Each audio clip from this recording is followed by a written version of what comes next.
Tell me about the historical elements of this whole project, from the sign through the interior lobby, the arcade. Well, there's a lot of elements here.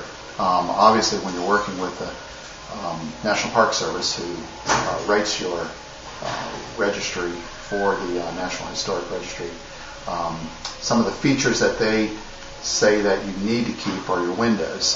So in an existing building from 1922, those windows are not as compliant as far as energy efficient. There's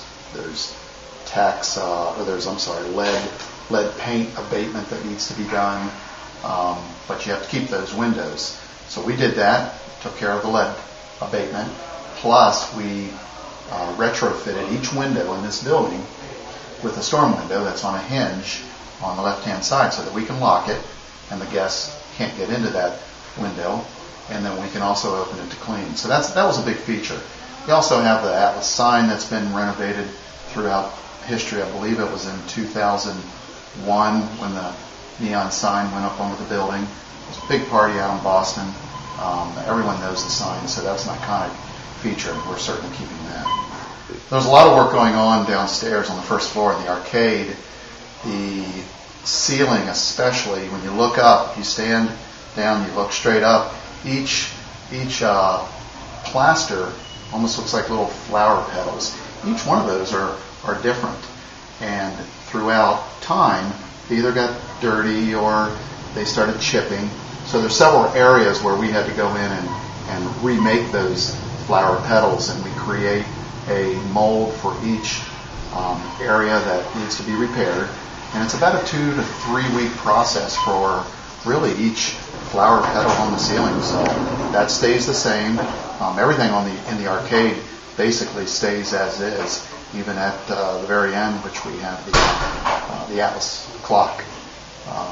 Will keep running and keeping time since 1922. Tell me about this floor. Well, this is our historical floor, meaning that it really hasn't changed since 1922. We went through this entire building from the 12th floor all the way to the basement with the Historical Preservation Office, and every floor had been remodeled several times throughout the past decades. But when we came to this level, the 7th floor, nothing had really been changed except for maybe some of the inner walls of some of the offices. But the corridor still has the gray marble, has the cove face ceiling, existing original plaster ceilings, has this existing terrazzo floors. And so when that takes place, then the Historical Preservation Office deems this as historical, and you have to pretty much work around it with the remodel. When you first announced this hotel, you told me that yes, it would have been cheaper, much cheaper, to have just built something fresh, a traditional ground floor hotel somewhere in the area, but right. You wanted to preserve this historic building. Right, we did. I mean, it's a building, and especially we've owned the building for 2 years now. It amazes me how many times I talk to the public, talk to people, whether it be in the suburbs or downtown, that know this building. And they had a relative or a grandmother or a grandfather, aunt and uncle used to work here.